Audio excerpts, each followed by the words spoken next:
உற்சாகமான காலை பொழுதுல யுகம் கனெக்ட் மூலமா உங்க எல்லாரையுமே சந்திக்கிறதுல ரொம்பவே சந்தோஷம். வணக்கம் டேரன். வணக்கம் மஞ்சிதா. டேரன், எக்ஸ்கியூசஸுக்கும் டிசிப்ளினுக்கும் என்ன டிஃபரன்ஸ்னு தெரியுமா? எக்ஸ்கியூஸ்னா ஒரு விஷயத்த வந்து அப்புறம் பண்ணலாம் அப்படின்னு தட்டி கழிச்சிட்டே இருப்பாங்க. சில பேர் வந்து பண்ணவே மாட்டாங்க. ஆனா டிசிப்ளின்னா ஒரு விஷயத்த பண்ணிட்டீங்களா அப்படின்னு கேட்கறதுக்கு முன்னாடி இந்தா பண்ணிட்டேன் அப்படின்னு காட்டுறது தான் டிசிப்ளின். S, correct. எக்ஸ்கியூசஸ் வந்து இன்னைக்கு இருக்கிற அந்த நாளை நமக்கு வந்து ஈஸியாக்கும். ஆனால் இன் ஃபியூச்சர் வந்து நமக்கு ரொம்பவே ஹார்ட் ஆகிக்கிறோம், கஷ்டமாகிக்கிறோம். ஆனால் டிசிப்ளின் அப்படின்னு பார்த்தீங்கன்னா இன்னைக்கு நம்ம ரொம்ப கஷ்டப்பட்டு ஹார்ட் ஒர்க் பண்ணி அதை பண்ணாலுமே ஃபியூச்சர் வந்து நமக்கு செதுக்கப்பட்டதாக அழகாக இருக்கும். இந்த அழகான கோட்டோட நம்மளோட ஷோ ஸ்டார்ட் பண்ணிடலாமா? எஸ், இது யுகம் கனெக்ட்.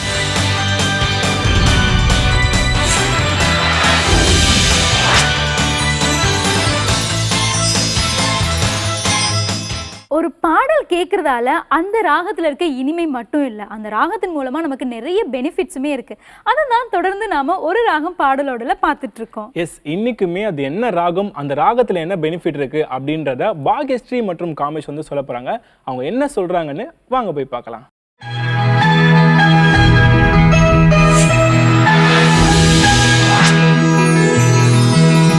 இன்றைக்கி வந்து ஒரு அற்புதமான ஒரு ராகத்தோடு சந்திக்க போகிறோம். இன்றைக்கி வந்து நம்ம ஹம்சத்வனி பார்க்க போகிறோம். ஓ சூப்பர்.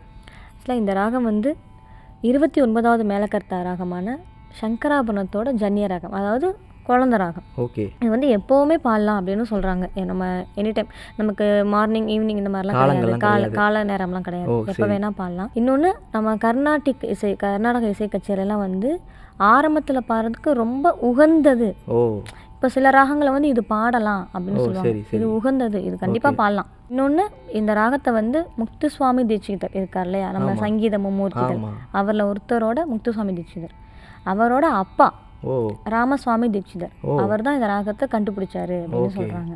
ஓ சூப்பர். அதுக்கு முன்னே கிடையாது, இப்போ அவருக்கு அப்புறம் தான் இது அப்படியே தொட்டு வருது. இதோட ஆரோகரம் சரி மா பனி சா சானி பாமாரி சா.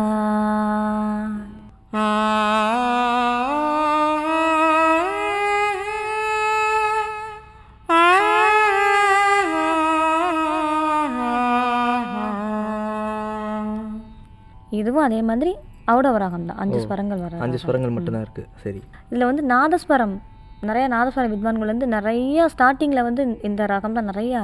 ஓகே. ஏன்னா ஸ்டார்டிங்கில் வந்து விநாயகரோட தான் நிறையா பாடுவாங்க. இந்த விநாயகருக்குன்னு ஹம்சத்வனியில் நிறைய பாடல்கள் இருக்கு. ஓகே. ஸோ இதோட பெனிஃபிட் நான் சொல்லிடுறேன். ஸோ இந்த பெனிஃபிட் வந்து ஒரு லிஸ்ட்டே இருக்குங்க. இதில் இந்த ராகத்தை வந்து கேட்டாலோ இல்லை பாடினாலோ நிறைய நம்மளுக்கு வந்து ஒரு நல்ல ஒரு பெனிஃபிட் இருக்குது. அதாவது மென்டல் ஹெல்த்தாகவும் சரி, ஃபிசிக்கலாகவும் சரி நிறையா இருக்குன்னு சொல்கிறாங்க. எனக்கே ஆச்சரியமாக இருந்துச்சுன்னா இத்தனை லிஸ்ட் இருக்குது, இது இருந்தால் இந்த ராகத்தை கேட்டாலும் போதும் போலையே அந்த மாதிரி இருந்துச்சு. ஸோ முதல்ல இந்த நரம்பியல் சம்மந்தப்பட்ட விஷயங்கள் வந்து சரியாயிடும் அப்படின்றாங்க.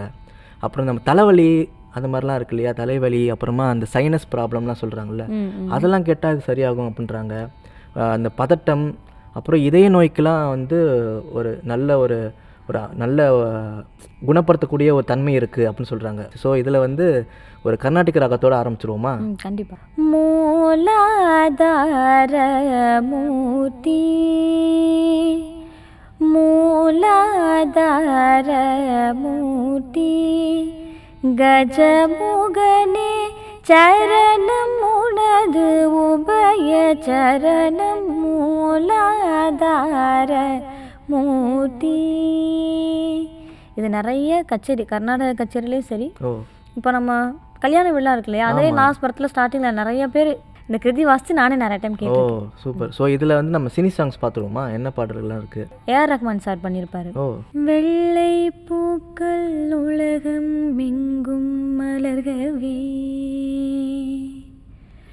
விடியும் பூமி அமைதிக்காக விடிகவே, மண்மேல் மஞ்சள் வெளிச்சம் விழுகவே, மலரே சோம்பல் மூரித்து எழுகவே, குழந்தையே விழிக்கட்டுமே தாயின் கதகதப்பில். ஒரு மெலடியாகவும் கொடுக்க முடியும், ஒரு போல்டாகவும் கொடுக்க முடியும், ஒரு மெலடியாகவும் கொடுக்க முடியும். அந்த மாதிரி கம்போஸ் ஓகே ஓகே கேள்வி பதில் இன்னைக்கு என்ன கேட்டிருக்காங்கன்னா நிறையா வாட்டி நம்ம யூஸ் பண்ணியிருக்கோம் இதை வந்து இந்த பல்லவினா என்ன சரணம்னா என்ன அப்படின்னு கேட்டிருக்காங்க. ரொம்ப சிம்பிளான ஒரு விஷயந்தான். அதில் வந்து எப்போவுமே ஒரு பல்லவியோடு ஆரம்பிப்பாங்க. பல்லவி, ஒரு அனுப்பல்லவி இருக்கும், அதுக்கப்புறமா ஒரு சரணம் இருக்கும். ஒரு ஃபார் எக்ஸாம்பிள் வந்து ஒரு பாட்டு, இளையராஜா பாட்டு எடுத்துக்கலாம். இப்போ ராஜராஜ சோழன் இருக்கு, ராஜராஜ சோழன் நான். ஸோ அது வந்து பல்லவி. ஆரம்பத்தில் எப்போவுமே ஒரு பாட்டு வந்து நீங்கள் இப்போ யூடியூப்பில் சர்ச் பண்ணுறீங்க வச்சுக்கோங்களேன், இந்த பாட்டு போட்டு ஆரம்பிப்போம் இல்லையா? ஸோ அந்த பாட்டோட முதல் வரி வந்து பல்லவின்னு எப்போவுமே சொல்லுவாங்க. அதில் சின்ன துண்டு பல்லவின்னு சொல்லுவாங்க, இல்லைனா அனுப்பல்லவி அது மாதிரி சொல்லுவாங்க. மண் மீது சொர்க்கம் வந்து அது மாதிரி இருக்கும்போது லாஸ்ட்டில் ஒரு சின்ன ஒரு மினியேச்சர் ஆஃப் பல்லவி அப்படிங்கிறது தான் வந்து அனுப்பல்லவி அப்படி சொல்லுவாங்க. அதுக்கப்புறம் நமக்கு வந்து ஒரு சின்ன ஒரு பிஜிஎம் இருக்கும். பிஜிஎம் முடிஞ்சவனே நானா. ஸோ அது வந்து சரணம் சொல்கிறாங்க. ஸோ எப்போவுமே கர்நாடிக்கில் வந்து இது வெஸ்டர்னில் வந்து கொஞ்சம் வேறு மாதிரி மாறும். நம்ம அதை இப்போது கன்ஃபியூஸ் பண்ணிக்க வேணாம். நம்ம கர்நாடக இசையில் வந்து முதல்ல பல்லவியில் ஆரம்பிப்பாங்க, அப்புறம் அனுப்பல்லவி, அப்புறம் மறுபடியும் பல்லவிலேயே முடிப்பாங்க. மறுபடியும் ஒரு சின்ன இன்டர்வியூடு நடுவில் ஒரு இன்ஸ்ட்ருமெண்டல் பிஜிஎம் பண்ணிவிட்டு மறுபடியும் ஆரம்பிக்கும் போது அது சரணம் அப்படின்னு சொல்கிறாங்க. சில பாடல்களை வந்து அந்த முன்னாடி ரகுமான் சார், இளையராஜா சார் இருக்கும்போது தான் வந்து 2 சரணம் 3 சரணம் அப்போல்லாம் இருந்திருக்கு. இப்போ வந்து இப்போவும் இருக்குது.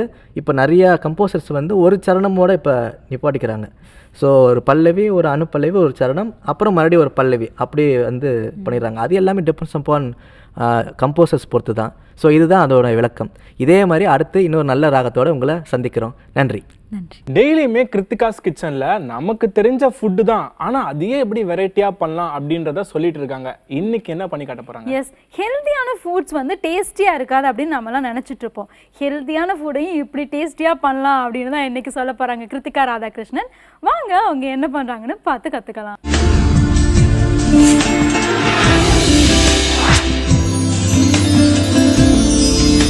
Hi, hello and welcome and good morning. Kiruthika's கிச்சனில் வந்து என்ன பண்ண போகிறோம் அப்படின்னாக்க வந்து சாமை அவல் dosa with kara kuzhambu paste.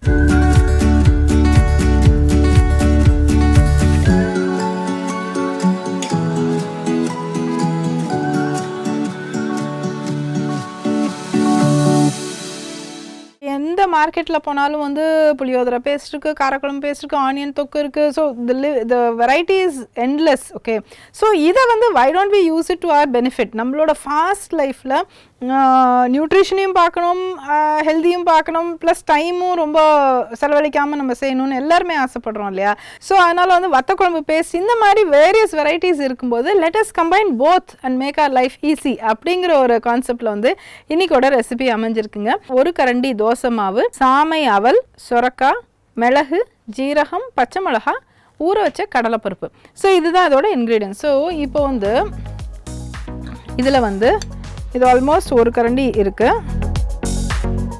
Okay, just ஒரு லிட்டில் பிட். ஓகே, இதை எடுத்துட்டு நம்ம இந்த இன்க்ரீடியன்ஸை ஒன்றா ஆட் பண்ணிக்கலாம். அதுக்கு இப்போ வந்து சொரக்காய் நல்லா துருவின சொரக்காவாக எடுத்திருக்கேன்.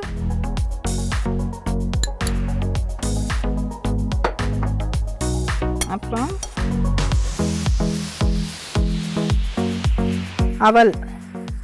இது வந்து எந்த அவல்னாக்கு வந்து சாமையோட அவல்.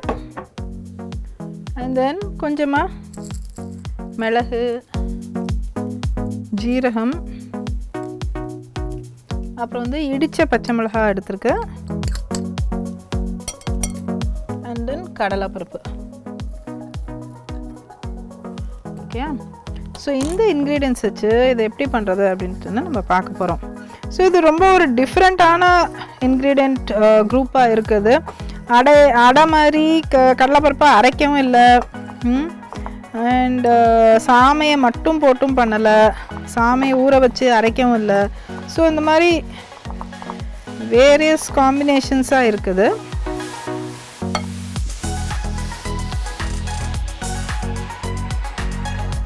அண்ட் தென் நம்மளோட ஹீரோ இன்க்ரீடியண்ட், ஒரு சாப்பாடுக்கு வந்து டேஸ்ட் கொடுக்கறது எது அப்படின்னா உப்பு. ஸோ உப்பு நம்ம மறந்துடவே கூடாது.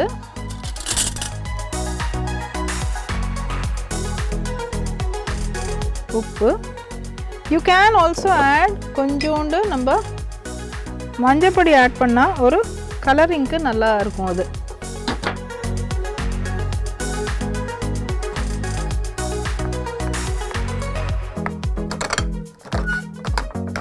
கொஞ்சோண்டு வாட்டர் ஆட் பண்ணிக்கலாம்.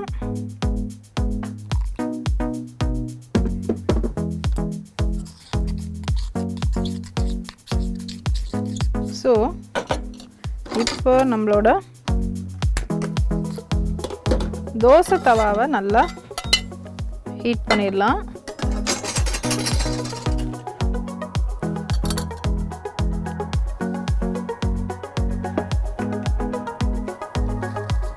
கொஞ்சமாக ஆயில் அண்ட் ஆயில் வந்து அப்படியே ஸ்ப்ரெட் அவுட் பண்ணி விட்டுலாம். இப்போது இதை வந்து இன்னும் கொஞ்சம் கூட டைல்யூட் பண்ணிக்கலாம். அதை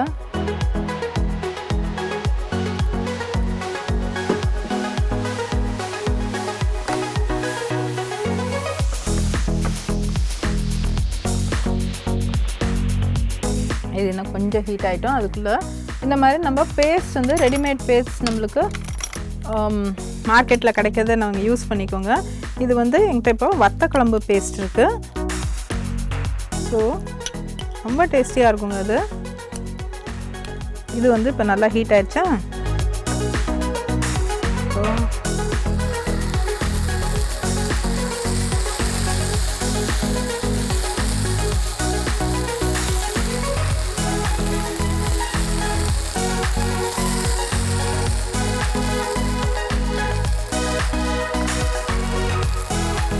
இப்போ வந்து நல்லா எண்ணெயை ஆட் பண்ணிடுங்க.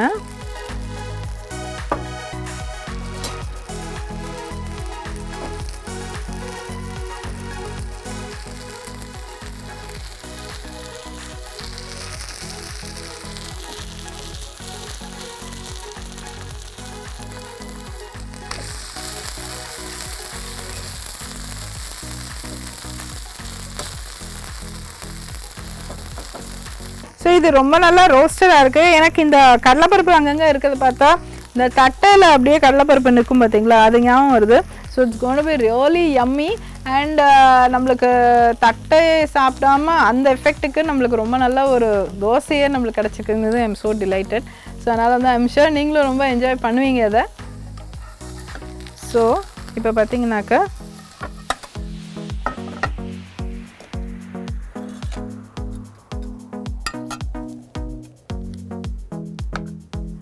ரொம்ப ஒரு அருமையான ஒரு தோசை உங்களுக்கு ரெடி.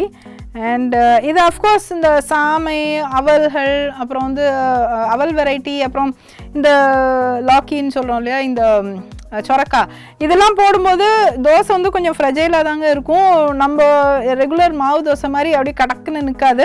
ஸோ அதனால் வந்து இதெல்லாம் அங்கங்கே லேசாக தான் கொஞ்சம் சாஃப்டாக இருக்கும். But still it's very tasty and ரொம்ப நியூட்ரிஷியஸும் கூடங்க அது. ஸோ அதனால் அதை கட்டாயம் செஞ்சு பாருங்கள். அண்ட் ஒரு ஃபுல் சொரக்கா வாங்கினீங்கன்னா நீங்கள் ஒருத்தர் வந்து 10 தோசை சாப்பிட்டாலும் சரி, 20 தோசை சாப்பிட்டாலும் சரி, ரொம்ப நீட்டாக இது வந்துடும் அது. So I'm sure நீங்கள் ரொம்ப என்ஜாய் பண்ணியிருப்பீங்க. and we'll meet you again with yet another different recipe. Till then, see you, take care, bye bye. Iniyavai இன்றில் doctor Usha Nandini பெண்களுக்கு தேவையான நிறைய ஹெல்த் சம்பந்தமான விஷயங்கள்லாம் சொல்லிட்டு வராங்க. இன்னைக்கு என்ன சொல்ல போறாங்க? எஸ், தொடர்ந்துமே நம்ம பெண்களுக்கு யூஸ்ஃபுல்லாக இருக்க நிறைய விஷயங்களை பார்த்துட்டு இருக்கோம். இன்னைக்குமே அதே மாதிரி ஒரு விஷயம் தான் கொண்டு வந்திருக்காங்க. அங்கே என்ன சொல்ல போறாங்க அப்படின்றத பார்த்து தெரிஞ்சுக்கலாம்.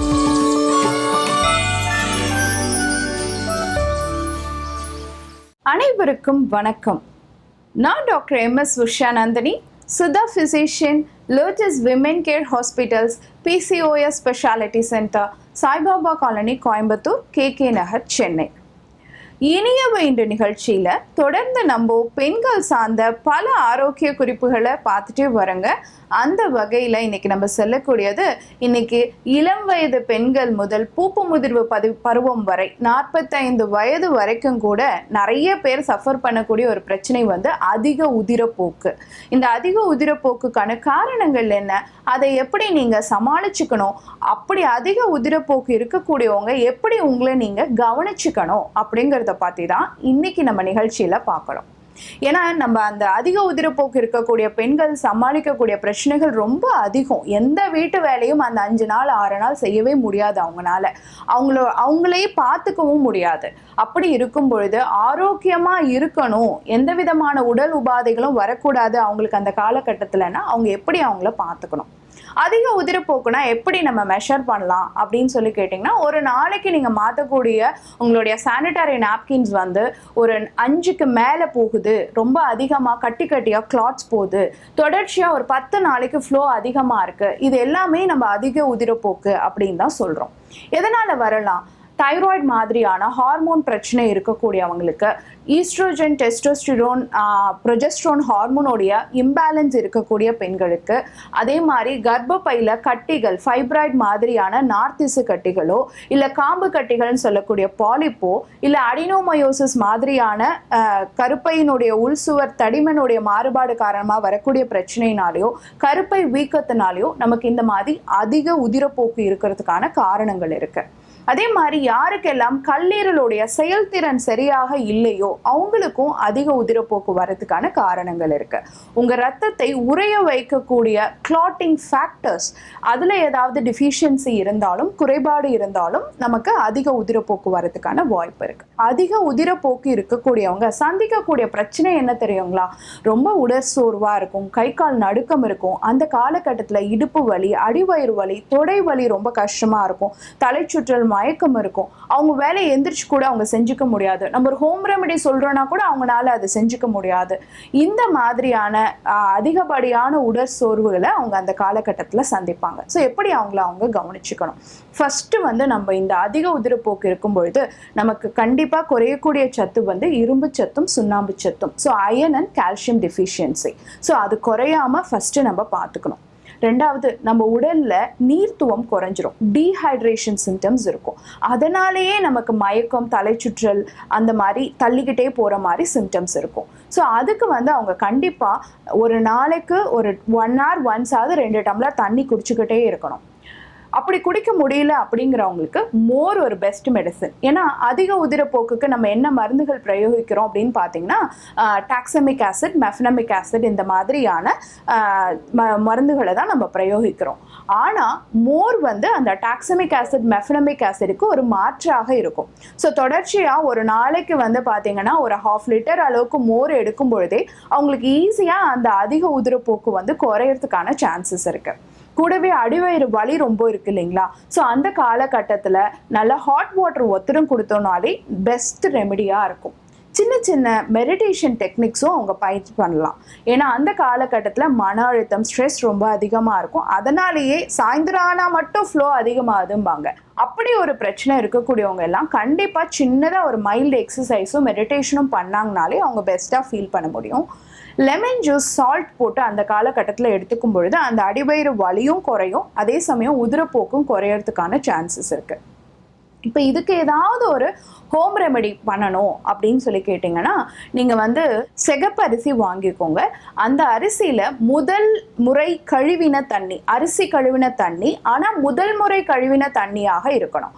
அந்த தண்ணி 1 டம்ளர் எடுத்து அது கூட நம்மளுடைய நாட்டு மருந்து கடைகள்லையும் சித்த மருத்துவ கடைகள்லையும் நாவல் பட்டை சூரணம்னு கிடைக்கும். ஸோ அந்த நாவல் பட்டை சூரணம் 1 ஸ்பூனும் அந்த அரிசி கழுவின தண்ணியில் மிக்ஸ் பண்ணி நீங்கள் எடுத்துக்கிறீங்க அப்படின்னா கண்டிப்பாக படிப்படியாக உங்களுடைய உதிரப்போக்கு வந்து குறைய ஆரம்பிக்கும்.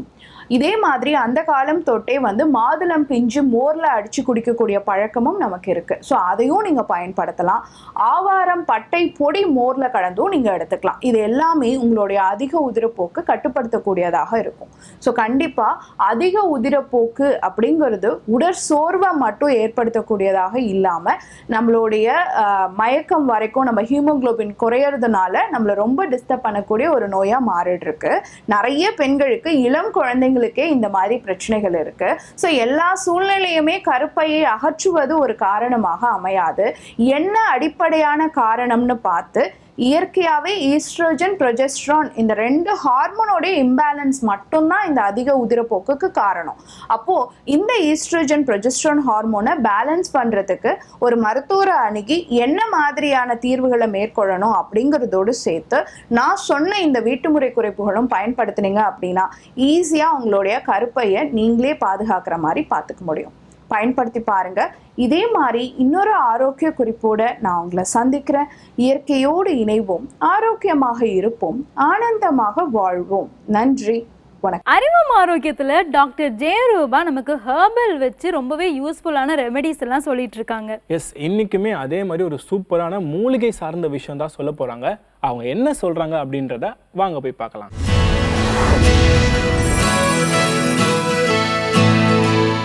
காலை வணக்கம். நான் ஸ்ரீவர்மா மருத்துவமனைந்து மருத்துவர் ஜெயரூபா. இந்த நாள் இனிய நாளாகவே என்னுடைய மனமார்ந்த வாழ்த்துக்களும் பிரார்த்தனைகளும். பெண்களுக்கு, நடுத்தர வயதில் இருக்கக்கூடிய பெண்களுக்கு ஒரு முக்கியமான பிரச்சனையா இருக்கிறது அதிகப்படியான உதிரப்போக்கு. பீரியட்ஸ் அப்போ நார்மலா ஒரு 3 நாள் 4 நாள் அப்படின்னு இருந்த ஒரு பீரியட்ஸ் அப்படிங்கிறது 5 நாட்கள் 7 நாட்கள் அந்த மாதிரி தொடர்ச்சியா, சில பேருக்கு 1 மாதம் வரைக்குமே அதிகப்படியான உதிரப்போக்கு இருக்கலாம்.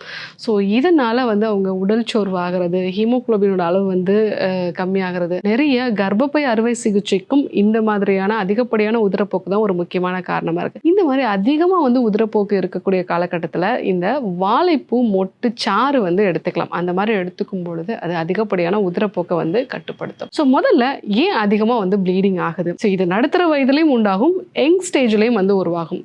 ஸோ ஒரு டீனேஜ்லயோ இல்லை ஒரு 20 வயதுகளிலயோ இருக்கக்கூடிய பெண்களுக்கு அதிகமா உதிரப்போக்கு இருக்கு அப்படின்னா 2 முக்கியமான காரணங்கள் இருக்கு. ஒன்று, அவங்களுக்கு பிசிஓடி சம்பந்தமான பிரச்சனைகள் இருக்கலாம், இல்லை தைராய்டு மாதிரியான பிரச்சனைகள் இருக்கும் பொழுது அவங்களுக்கு சரியா பீரியட்ஸ் ஆகாம ஒரு 2 மாதத்துக்கு ஒரு முறை ஆகுது, 3 மாதத்துக்கு ஒரு முறை ஆகுதுன்னா அதிகப்படியா அவங்களுக்கு ப்ளீடிங் ஆகலாம். ஏன்னா இது அவங்களுடைய ஹார்மோனல் இம்பேலன்ஸ்னால வரக்கூடிய ஒரு விஷயம். சில பெண்களுக்கு பார்த்தீங்கன்னா இந்த டீனேஜில் இருக்கக்கூடிய பெண்களுக்கு அதிகமாக காரம் சாப்பிடக்கூடிய ஒரு நேச்சர், அதிகமாக புளி, உப்பு இதெல்லாம் பார்த்தீங்கன்னா உடம்புல பித்தத்தோட அளவை அதிகப்படுத்தும். அதே மாதிரி நைட்டில் சரியாக தூங்குறது இல்லை. ஸோ நிறைய ஊறுகாய் மாதிரியான உணவுப் பொருட்களை எடுத்துக்கிறது, எண்ணெய் தேய்ச்சி குளிக்கிற வழக்கம்லாம் கிடையாது. இந்த மாதிரியான விஷயங்களால் உடம்புல பித்தத்தோட அளவு அதிகரிக்கிறது, பாடி ஹீட் அதிகமாகிறது. இதனால் அதிகப்படியான ப்ளீடிங் உருவாகலாம். ஸோ அந்த மாதிரி இருக்கக்கூடிய நபர்கள் கண்டிப்பாக நீங்கள் அந்த காரம், புளி, உப்பு குறைச்சிடுங்க. நல்லா எண்ணெய் தேய்ச்சி குளிக்கிறத வழக்கப்படுத்திக்கோங்க. ஸோ நல்ல துவர்ப்பான உணவுப் பொருட்களை எடுத்துக்கிறது நல்லது.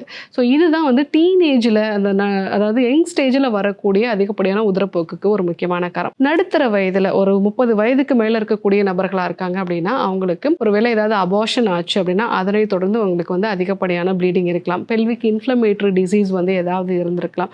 நார்மலான ஒரு இன்ஃபெக்ஷன் மேலே அவங்களுடைய பெல்விக் ரீஜியனில் இருக்கக்கூடிய உறுப்புகளை பாதிச்சுது அப்படின்னா அதனால் கூட அதிகப்படியான உதிரப்போக்கு இருக்கலாம். ஸோ இதெல்லாமே பீரியட்ஸ் காலகட்டத்தில் அதிகப்படியான உதிரப்போக்கு உண்டாகிறதுக்கான ஒரு முக்கியமான காரணம். ஒரு 40 வயதுக்கு மேலே இருக்கக்கூடிய பெண்களாக இருந்தாங்கன்னா ஃபைப்ராய்டு மாதிரியான பிரச்சனைகள் இருக்குது, எண்டோமெட்ரியல் திக்கனிங் அதிகமாக இருக்குது அப்படின்னா அதனால் அதிகப்படியான உதிரப்போக்கு இருக்கலாம். ஸோ அந்த மாதிரி உதிரப்போக்கு இருக்கும்போது கட்டிகளாக அவங்களுக்கு பீரியட்ஸ் ஆகிறது, கூடவே நிறைய பெண்கள் சொல்லக்கூடிய விஷயம் எப்படி பைப்லேருந்து தண்ணி வருதோ அந்த அளவுக்கு ப்ளீடிங் இருக்குது டாக்டர் அப்படின்னு சொல்லுவாங்க. அந்த மாதிரி இருக்குது அப்படின்னா கண்டிப்பாக ஒரு மருத்துவரை சந்தித்து ஆலோசனை எடுத்துக்கிறது நல்லது. ஸோ இது மாதிரி நிறைய ப்ளீடிங் வர்றதுக்கு ஒரு முக்கியமான காரணம் நம்ம துவர்ப்பான உணவுப் பொருட்கள் எடுத்துக்கிறதே இல்லை. ஸோ அந்த துவர்ப்பு அப்படிங்கிற ஒரு சுவையே நம்ம மறந்துட்டோம். ஸோ முடிஞ்ச மட்டும் நம்ம நல்ல துவர்ப்பான வாழைப்பூ எடுத்துக்கிறது, அதே மாதிரி பிஞ்சு காய்கறிகள் எடுத்துக்கிறது, திரிஃபலா சூர்ணம் எடுத்துக்கிறது, ரெகுலராக கொய்யா எடுத்துக்கிறது, இதெல்லாம் நம்ம எடுத்துக்கிட்டோம் அப்படின்னா நமக்கு அதிகப்படியான உதிரப்போக்கை அது குறைக்கும். ஸோ இந்த மாதிரியான காலகட்டங்களில் நீங்கள் வாழைப்பூவோட அந்த மொட்டை சாறு எடுத்து மோர் கலந்து சாப்பிடலாம். அந்த வாழைப்பூ மொட்டு சாறு எப்படி எடுக்குங்கிறத இப்போ நம்ம பார்க்கலாம். நீங்கள் இந்த வாழைப்பூ கிடைக்கல, இல்லை ஒரு சிலருக்கு பார்த்தீங்கன்னா தென்னம்பூ கிடைக்கும். ஸோ தென்னம்பூ இன்னுமே சிறப்பு. ஸோ இந்த தென்னம்பாலையில் இருக்கக்கூடிய இந்த பூக்கள் ஒரு கைப்பிடி அளவுக்கு எடுத்துகிட்டு அது கூட ஒரு சின்ன வெங்காயம், அது கூட நீராகாரம் சேர்த்து நல்லா அரைச்சிட்டு வடிகட்டி இது கூட மோர் கலந்து எடுத்துக்கலாம். அந்த மாதிரி எடுத்துக்கும் போதும் உங்களுக்கு அதிகப்படியான பீரியட்ஸ் குறையும். ஸோ ஒரு சிலருக்கு உடம்போட ஹீட் அதிகமாகிறதுனால வரக்கூடிய அதிகப்படியான உதிரப்போக்குக்கு நீங்கள் தயிர் கூட குல்கந்து சேர்த்து சாப்பிடலாம். அந்த மாதிரி சாப்பிடும் போதும் உங்களுக்கு பீரியட்ஸ் கட்டுப்படும். ஸோ இன்னைக்கு அதிகப்படியான உதிரப்போக்கு, மாதவிடாய் காலகட்டத்தில் உண்டாகக்கூடிய அதிகப்படியான உதிரப்போக்கை கட்டுப்படுத்தக்கூடிய வாழைப்பூ மொட்டு சாறு எப்படி செய்யறது அப்படிங்கிறத நம்ம பார்க்கலாம். மாதவிடாயில் உண்டாகக்கூடிய அதிகப்படியான உதிரப்போக்கு சரி செய்யக்கூடிய வாழைப்பூ மொட்டு சாறு எப்படி இருக்குதுன்னு நம்ம பார்க்கலாம். ஸோ வாழைப்பூவோட இந்த மொட்டு பகுதி, ஸோ இந்த வெள்ளை நிறத்தில் இருக்கக்கூடிய இந்த மொட்டு பகுதியை வந்து எடுத்துக்கலாம். இதை வந்து அப்படியே நம்ம வந்து கட் பண்ணிக்கலாம்.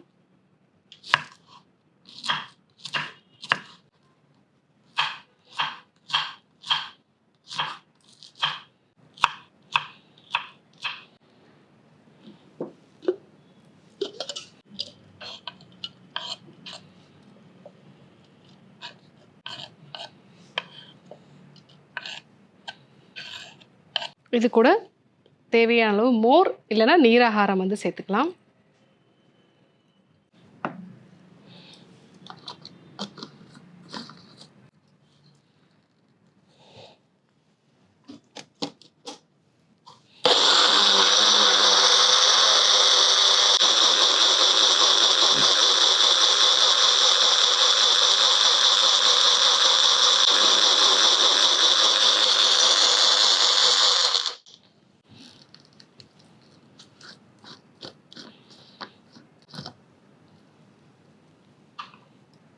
இது கூட இன்னும் கொஞ்சம் மோர் வந்து சேர்த்துக்கலாம், இல்லை நீராகாரம் கூட வந்து சேர்த்துக்கலாம். வாழைப்பூ மொட்டு சாறு வந்து ரெடி ஆயிடுச்சு. இதை வடிகட்ட தேவையில்லை.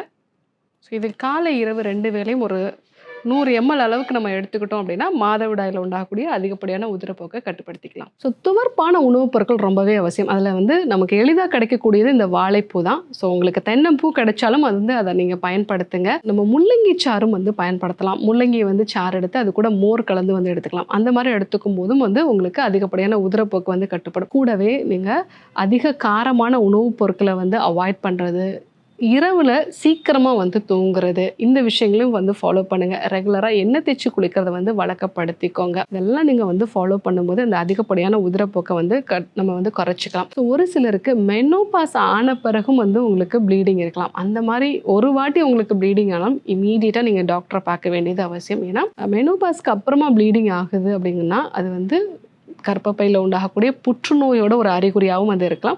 ஒரு சிலருக்கு இந்த எண்டோமெட்ரியல் திக்கனிங் மட்டும் அதிகமாக இருக்கும். ஸோ அப்போ நம்ம வந்து பயாப்சி எடுத்து பார்த்துட்டு அதற்கான வந்து உணவு முறைகளில் வந்து நம்ம ஃபாலோ பண்ணும் பொழுதே அந்த பிரச்சனைகளை வந்து சரி செய்யலாம். ஆனால் மெனோபாஸ்க்கு அப்புறமா வந்து உங்களுக்கு ப்ளீடிங் ஆகுதுன்னா கண்டிப்பாக உடனடியாக மருத்துவரை சந்திக்க வேண்டியது அவசியம். ஸோ மற்ற நபர்களுக்கு வந்து மாதவிடாய் காலகட்டத்தில் அதிகப்படியான உதிரப்போக்கு உண்டாகுதுன்னா நான் சொன்ன இந்த ஹோம் ரெமடிஸ் எல்லாம் வந்து நீங்கள் பயன்படுத்தி பாருங்கள். இதில் நீங்கள் வந்து பெரும்பாலும் இந்த யங் ஸ்டேஜில் இருக்கவங்களுக்கு ரொம்ப ஈஸியாக வந்து கட்டுப்பட்டுரும். ஸோ ஒரு சிலருக்கு இந்த எண்டோமெட்ரியல் திக்கனிங் அதிகமாக இருக்குது, அதே மாதிரி கர்ப்பப்பையில் கட்டிகள் இருக்குது அப்படின்னா கூடவே சில சிகிச்சை முறைகளும் வந்து தேவைப்படும். அந்த மாதிரி எடுத்துக்கும் போது இந்த கர்ப்பப்பையை வந்து நம்ம ஆரோக்கியமாக வந்து பாதுகாத்துக்கலாம். ஸோ இன்றைக்கி மாதவிடாய் காலகட்டத்தில் அதிகப்படியாக உண்டாகக்கூடிய உதிரப்போக்கை சரி செய்யறதுக்கான இந்த வாழைப்பூ மொட்டுச்சாறு எப்படி எடுக்கிறது அப்படிங்கிறத நம்ம பார்த்தோம். ஸோ இதே போன்று ஒரு நல்ல தகவலோடு உங்களை சந்திக்கிறோம். நன்றி, வணக்கம். ஒவ்வொரு வாரமும் விருந்தினர் பக்கத்துல அந்த துறையில சிறந்தவர்கள் கூட நம்ம பேசிட்டு இருக்கோம். இன்னைக்கு நம்ம யார் கூட பேச போறோம்? இன்னைக்குமே அப்படி ஒருத்தரை தான் நம்ம சந்திக்க போறோம். வாங்க அவர்கிட்ட பேசி தெரிஞ்சுக்கலாம்.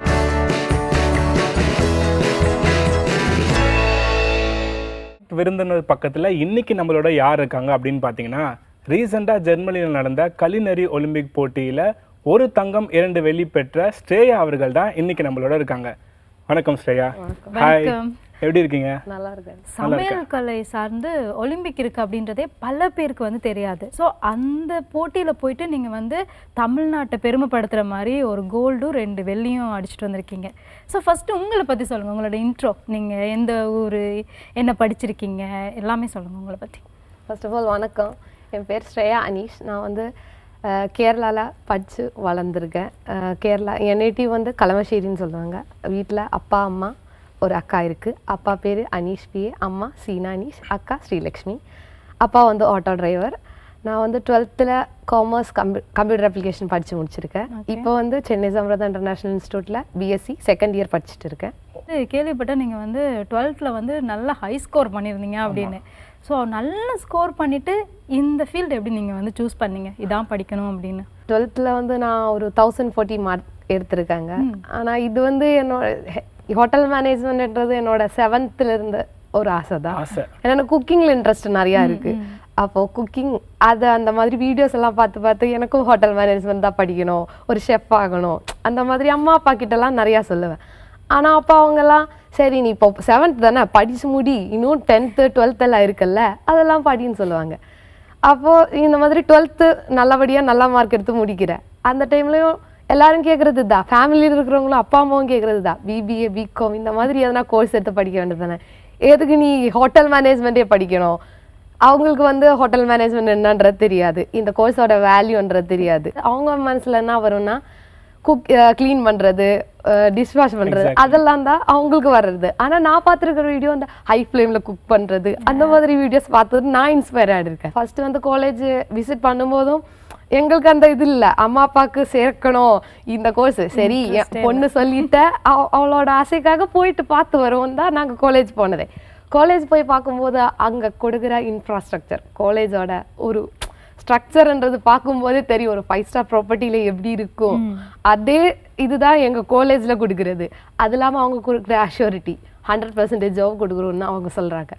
அதில் அவங்க கொடுக்குற மோட்டிவேஷன், இந்த கோர்ஸோட வேல்யூ எவ்வளோ இருக்குது, இந்த இண்டஸ்ட்ரி எவ்வளோ பெருசு, எப்படியும் அது படித்தா வேலை இல்லாமல் இருக்க மாட்டேன்றது அம்மா அப்பாவுக்கு புரிஞ்சுது. அதுக்கப்புறம் தான் இந்த ஓகே என் பொண்ணை படிக்க விட்டாலும் எப்படியும் ஒரு இடத்துல உட்காருவேன், ஒரு நம்பிக்கை வந்துருச்சு. அப்படிதான் நான் இந்த கோர்ஸே சூஸ் பண்ணேன். இப்போ இந்த மெடல்லாம் வாங்கிட்டு இருக்கும்போது அவங்களோட மனநிலை எப்படி இருக்கு, நீங்க எப்படி ஃபீல் பண்றீங்க? ஃபர்ஸ்ட் வந்து என்ன அனுப்ப வேணாம்னு சொன்னவங்களே என் வீட்டுக்கு வந்து என்ன பாராட்டுறேன், அதுவே எனக்கு ஒரு பெரிய விஷயமாவே இருக்கு. வேல்யூ இருக்குன்றது இப்பதான் தெரிஞ்சு கொஞ்சம் கொஞ்சமா தெரியுது. நான் வளர்ந்தது வந்து ஒரு வில்லேஜ், அவங்க இருக்கிறவங்க யாருக்குமே தெரியாது இந்த கோர்ஸோட வேல்யூ என்னது. இப்போ அவங்களுக்கு ஓகே படிக்க விட்ட என் இஷ்டத்துக்கு விட்டதுக்கு ஒரு வேல்யூ இருக்குன்றது அவங்களுக்கு புரிஞ்சு. ஸோ நீங்கள் ஒரு இன்ஸ்பிரேஷனாக இப்போ வந்துட்டீங்க. அது மட்டும் இல்லை, உங்களுக்கு அந்த இது மேலே இருக்கிற பேஷன் வந்து அப்படி நீங்கள் பேசும்போதே அழகாக தெரியுது. ஸோ இந்த ஜெர்மனியில் நடந்த ஒலிம்பிக் எப்படி இருந்துச்சு, எங்களுக்கு அதை சொல்லுங்கள். 4 years ஒன்ஸ் தான் இந்த ஒலிம்பிக் நடக்குது. இக்கா கலினரி ஒலிம்பிக்னு சொல்லுவாங்க. இது வந்து வேர்ல்டு ஷெஃப் அசோசியேஷனும் ஜெர்மன் ஷெஃப் அசோசியேஷனும் சேர்ந்து நடத்துறது. இது வந்து பார்த்தோன்னா 124 இயர்ஸாக நடக்குது. இதுதான் இந்தியாவுக்கு ஃபர்ஸ்ட் கோல்டு. சூப்பர். நாங்கள் 5 பர்சன்ஸ் பார்ட்டிசிபேட் பண்ணாங்க. அதில் 10 மெடல்ஸ் வந்துட்டாங்க. 3 gold, 6 silver, 1 bronze. Super nice. அதுல 3 அவார்ட்ஸ் வந்து 3 மெடல்ஸ் வந்து நீங்களே வாங்கிட்டு வந்தீங்க சென்னைக்காக. ஓகே, இந்த சமையல் கலைத்திறன் சார்ந்த ஒலிம்பிக்ல யாரெல்லாம் பார்ட்டிசிபேட் பண்ணலாம்? டாப் மோஸ்ட் ஷெஃப்ஸ் அந்த மாதிரி பார்ட்டிசிபேட் பண்ணலாம். அது இல்லாம ஹோட்டல் மேனேஜ்மெண்ட் பேஸ்டு ஸ்டூடெண்ட்ஸுக்கும் பார்ட்டிசிபேட் பண்ணலாம். ஆனா ஸ்டூடெண்ட்ஸ்க்குன்னு தனி கேட்டகரி இல்ல, அவங்களோட நம்மளும் பார்ட்டிசிபேட் பண்ணலாம். இதுதான் உங்களோட ஃபர்ஸ்ட் வெளிநாட்டு பயணமா, இல்ல அந்த எக்ஸ்பீரியன்ஸ் எப்படி? இந்த ஃப்ளைட்ல எல்லாம் போயிருப்போம், அது எப்படி இருக்கு? இது வந்து என்னோட செகண்ட் இன்டர்நேஷனல் ட்ரிப். ஃபர்ஸ்ட் வந்து நான் மலேசியா போயிருந்தேன். அதான் என்னோட ஃபர்ஸ்ட் இன்டர்நேஷ்னல் காம்படிஷன். நான் ஃபர்ஸ்ட் அதுதான் என்னோட ஃப்ளைட் எக்ஸ்பீரியன்ஸ். ஏன்னா ஒரு நாட்டிலேருந்து இன்னொரு நாட்டுக்கு போகிறேன்ல, அப்போ அங்கே எப்படி இருக்குன்னு எல்லாம் தெரியாது. ஃபர்ஸ்ட் காம்படிஷன் அட்டன் பண்ண போகிறோம். அப்போது அங்கே எப்படி ஜட்ஜஸோட க்ரைட்டீரியா என்னது, நம்ம எக்ஸ்பெக்ட் பண்ணுறது அங்கே கிடைக்குமா, அதெல்லாம் நம்மளுக்கு தெரியாது. அதுதான் ஃபர்ஸ்ட் எக்ஸ்பீரியன்ஸ். அதுதான் அப்போது ஃபஸ்ட்டு மலேசியா எக்ஸ்பீரியன்ஸ் எப்படின்னா எனக்கு வந்து ரொம்ப டிஃபிகல்ட்டாக இருந்தது. ஈவன் நேஷ்னல் லெவல்ஸ்னு நான் பார்ட்டிசிபேட் பண்ணியிருக்கேன் 2 வாட்டி. ஆனால் இன்டர்நேஷ்னல் லெவல் வரும்போது அதோட ஸ்டாண்டர்ட்ஸ் இன்னும் ஹையாக தான் இருக்கும். ஏன்னா அங்கே நம்ம இங்கே பார்க்குற ஜட்ஜிங் க்ரைட்டீரியா இல்லை அங்கே பார்க்குறது. அப்போ அது கொஞ்சம் டிஃபிகல்ட்டாக இருந்தது ஃபஸ்ட்டு டைம்ன்றதுனால. அது நான் ஒரு ஃபஸ்ட்டு ட்ரையலாக வச்சு தான் ஜெர்மனி போனது. அப்போது மலேசியாவில் நான் கற்றுக்கினதெல்லாம் ஜெர்மனியில் இம்ப்ளிமெண்ட் பண்ணிட்டேன். இப்போ நீங்கள் இதில் பார்ட்டிசிபேட் பண்ணும்போது நீங்கள் பண்ணின விஷயத்துக்கும் உங்களோட இருந்த கம்பெடிட்டராக இருந்தவங்க பண்ணினதுக்கும் என்ன டிஃப்ரெண்ட் இருந்துச்சு நீங்கள் பண்ணதில்? நான் வந்து ஃபர்ஸ்ட் ஆஃப் ஆல் சொல்ல வந்தால் ஜட்ஜஸோட க்ரைட்டீரியாவில் தான் நம்மளோட ஒர்க்கை கொடுக்கணும். ஏன்னா அவங்க தான் நம்மளுக்கு மார்க் கொடுக்குறல்ல. அப்போ அவங்க என்ன எக்ஸ்பெக்ட் பண்ணுறீங்களோ அது 100% கொடுத்தனா வந்துடுன்றது தெரியும். ஃபைன் ஆர்ட் தான் அவங்க எக்ஸ்பெக்ட் பண்ணுறதே. அப்போ நான் அது ஃபுல்ஃபில் பண்ணிட்டேன். ஏன்னா ஃபைன் கார்விங்னு சொல்லும்போது தாய்லாந்து தான் ஃபர்ஸ்ட் கார்விங்கில் வரும். கார்விங்னு சொல்லும்போது தாய்லாந்து, தைவான் அந்த கண்ட்ரிஸ் தான். அவங்க பண்ணுற கார்விங்கை நான் எனக்கு எடுத்துகிட்டு வரணும். ஏன்னா ஒரு கார்விங் பண்ணுறதுக்குன்னு டைம் இருக்குல்ல, எனக்கு கொடுத்துருக்கிற டைமே 3 hours தான். அந்த 3 hours நான் ஃபைனாக கொடுக்கணும். அதுவும் 80% கார்விங் கொடுக்கணும். அவங்களுக்கு 5 raw மெட்டீரியல் கொடுப்பாங்க. அப்போ அந்த 80% கார்விங்னா ஒரு மெட்டீரியல், இப்போ ஒரு பப்பாயை எடுத்தனா நம்ம கை பிடிக்கிற இடம் மட்டும்தான் தெரியும், மற்ற எல்லா பாட்டுமே கார்விங் பண்ணியிருக்கணும். அப்போ நான் ஃபைன் கார்விங் சொல்லும்போது ஹேர் ஹோல்ஸ்ல இருந்து எடுத்துட்டு வர கார்விங் தான், இன்டெப்தா இருக்கணும். இப்போ ஒரு பப்பாயை பார்த்தனா அதுக்குள்ள அது ஒரே ஒரு ரவுண்டு மட்டும்தான் தெரியும். அந்த அளவுக்கு நான் என்னோட 5 மெட்டீரியல்ஸுக்கும் இன்டெப்த் கார்விங் கொடுத்தேன். அது இல்லாமல் என்னோட ஹைஜீன் அதுக்கு தான் எனக்கு 100க்கு 100 மார்க் கொடுத்து நான் கோல்டு வின் பண்ணேன். இதுக்கு எவ்வளோ நாள் வந்து ட்ரைனிங் எடுத்தீங்க? இப்போ வந்து இந்த கார்விங் கற்றுக்கினது 2 இயர்ஸாக கற்றுக்கிட்டு இருக்கேன். ஆனால் இந்த ஒலிம்பிக்காக மட்டும் 3 to 4 months இன்டென்ஸ் ட்ரைனிங் எடுத்துகிட்டு இருக்கேன். ஈவன் டே ஆர் நைட் கூட ஒர்க் பண்ணி அதுக்கான ரிசல்ட் எடுத்துகிட்டு. சூப்பர். நீங்கள் இவ்வளோ பெரிய கோல்டு மெடல்லாம் வாங்கிட்டீங்க. ஆனால் ஒரு ஸ்டார்டிங்காக போவாங்கள்ல, ஸ்டார்ட்டாக பண்ணுறவங்க வந்துட்டு க்ளீன் பண்ணணும் அண்ட் வந்து ரிசப்ஷனிஸ்டாக உட்காரணும், நாங்களே கேள்விப்பட்டிருக்கோம். இல்லை அதை தாண்டி தான் வரணுமா, அதுக்குள்ளே என்ன நடக்கும், என்ன மாதிரி சொல்லி தருவாங்க? இப்போ ஒரு மேனேஜர் ஆகணும்னா நம்ம ஃபர்ஸ்ட்லேருந்தே கற்றுக்கணும்.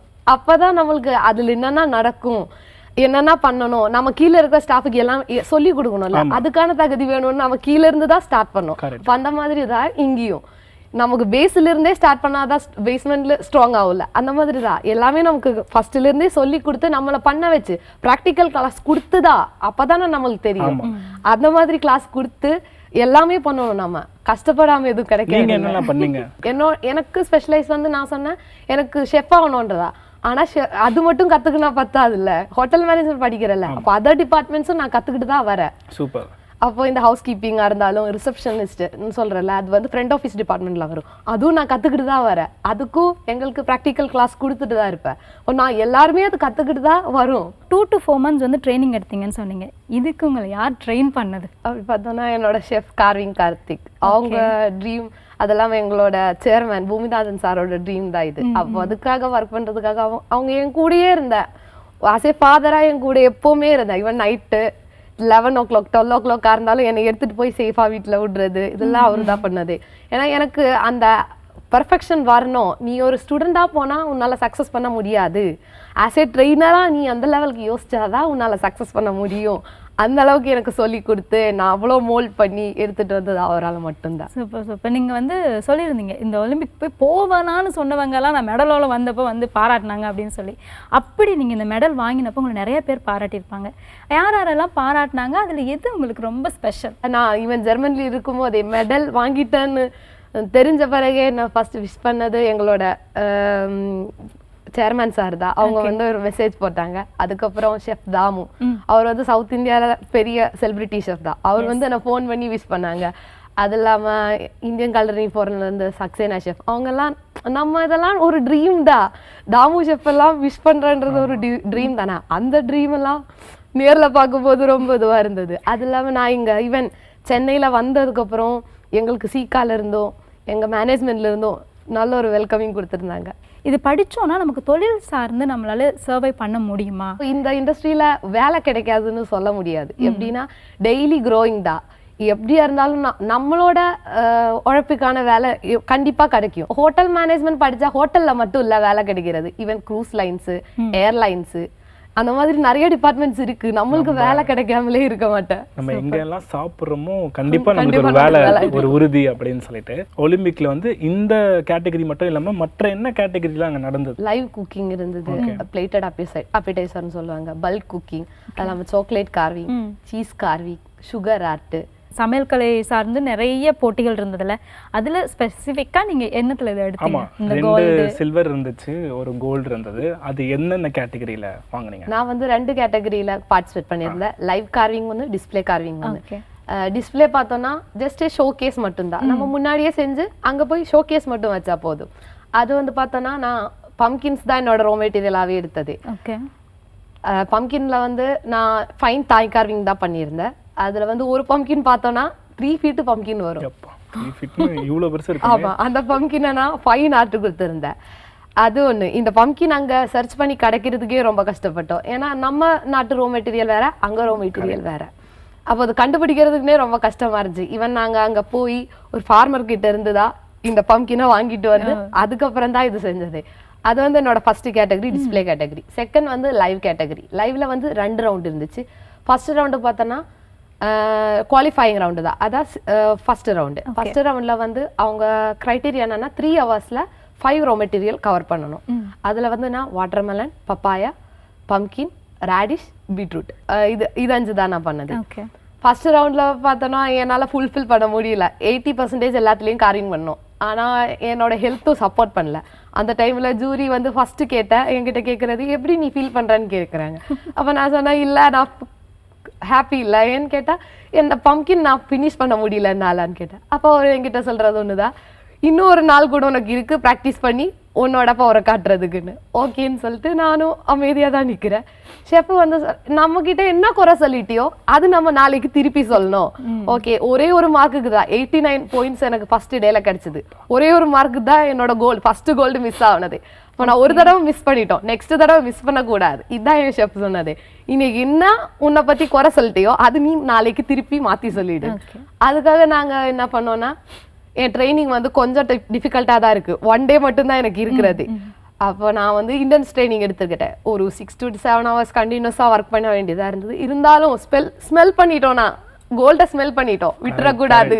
இனிமேல் விட்டோன்னா போயிடும். ஃபர்ஸ்ட் வாய்ப்பு ஒரு தடவை தானே கிடைக்கும், அதை விட்டுறக்கூடாதுன்னு சொல்லி இன்டென்ஸாக ட்ரைனிங் எடுத்துட்டு, என்னோட ப்ளஸ் என்னன்னா இப்போ கார்விங்கில் நான் எல்லாத்துலேயுமே சென்டர் போட்டு ஃபைனாக கார்விங் கொடுத்தேன். அதனால தான் அவங்க எனக்கு செகண்ட் டேயில் 100 out of 100 கொடுத்து கோல்டு வந்தது. நெக்ஸ்ட்டு வரத்துக்கு என்னென்ன ப்ராக்டிஸ் பண்ணுறீங்க? அந்த ஒலிம்பிக் எப்போ நடக்கும்? நெக்ஸ்ட் ஒலிம்பிக் வந்து 2028ல 2026ல் வேர்ல்டு கப் வருது. இப்போ அதுக்கான ப்ராக்டிஸ் தான் போயிட்டு இருக்கு. ஜெர்மனி வரைக்கும் போயிருக்கீங்க ஒலிம்பிக்கு. இதோட எக்ஸ்பென்ஸ் எல்லாம் நீங்கள் எப்படி பார்த்துக்கிட்டீங்க? அப்படியா, அதை சொல்ல வந்தால் என்னோட மேனேஜ்மெண்ட் தான், சென்னை சம்மர் தான் மேனேஜ்மெண்ட் தான் எல்லாமே பார்த்துக்கினது. ஈவன் ஃபர்ஸ்ட் ப்ராசஸில் இருந்து, ஈவன் விசா ப்ராசஸில் இருந்தாலும் எல்லாமே அவங்க தான். எங்களை நம்பி இவ்வளோ தூரம் அனுப்பி விட்டதே அவங்க மட்டும்தான். ஜெர்மனியெல்லாம் எல்லாருக்குமே ஒரு கனவு தான். ஆனால் இங்கிருந்து அங்கே போகிறது அதெல்லாம் ரொம்ப எக்ஸ்பென்ஸ் அதிகன்றது எல்லாருக்குமே தெரியும். ஆனால் எங்கள் மேலே ட்ரஸ்ட் வச்சு எங்களை அவ்வளோ டேக் கேர் பண்ணி எங்களை அனுப்பி விட்டு, நீங்கள் போயிட்டு வாங்க சக்ஸஸ் பண்ணிட்டு வருவேன் நம்பிக்கை வச்சு எங்களை அனுப்பி விட்டு சென்னை சம்மர் தான் மேனேஜ்மெண்ட் மட்டும்தான். எஸ்பெஷலி பார்த்தோன்னா எங்களோட சேர்மேன் சார் பூமிநாதன் சார், அவங்களுக்கு தான் நான் தேங்க்ஸ் சொல்லணும். இப்போ நீங்கள் ஃப்யூச்சருக்கு என்ன பிளான் வச்சுருக்கீங்க? நெக்ஸ்ட் பிளான்னா MBA படிக்கணும். அதுக்கு நடுவில் வந்து 2026ல் வேர்ல்டு கப் வருது, அதுக்கும் இந்தியாவுக்காக அச்சீவ் பண்ண ஒன்று இருக்குது. அது இல்லாமல் ஒரு டாக்டரேட் எடுக்கணும். அதுக்கப்புறம் என்னோட ட்ரீம் என்னன்னா ஒரு க்ரூஸ் லைன்ஸில் ஒர்க் பண்ணுறது தான், அது நான் நடத்தணும்னு இருக்கு. ஒரு பெரிய பொசிஷனுக்கு வரணும் அப்படின்னு சொல்லி மனசார வாழ்த்துறோம். All the very best. And வந்துட்டு எங்களுக்கு ஒரு ஸ்பெஷலாக எங்கள் வியூவர்ஸ்க்காக ஏதாவது எங்களுக்காக பண்ணி காட்ட முடியுமா?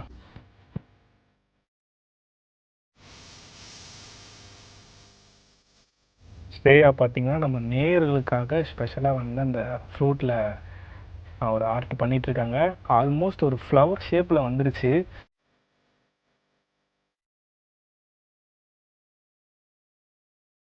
நான் ஸ்டார்ட் பண்ணும்போது ஒரு குட்டி பூ தான் உள்ளே இருக்குது அப்படின்னு நினைச்சேன்.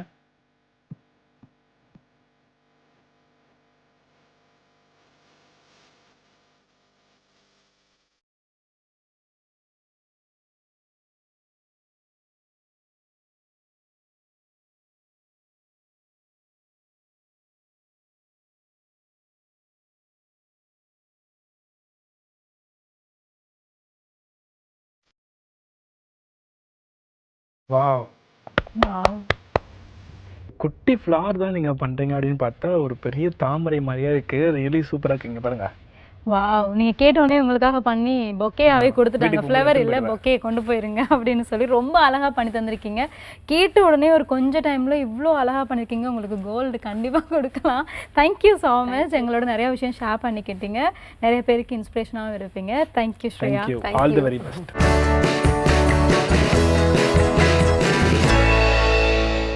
இன்னைக்கு நிறைய இன்ட்ரெஸ்டிங்கான செக்மெண்ட் பார்த்தோம். இதே மாதிரி ஒரு சூப்பரான எபிசோட்ல உங்க எல்லாரையும் சந்திக்கும் வரை உங்களிடமிருந்து விடைபெறும் நான் அஜிதா. நான் உங்கள் டேரன் பாபு. இது யுகம் கனெக்ட்.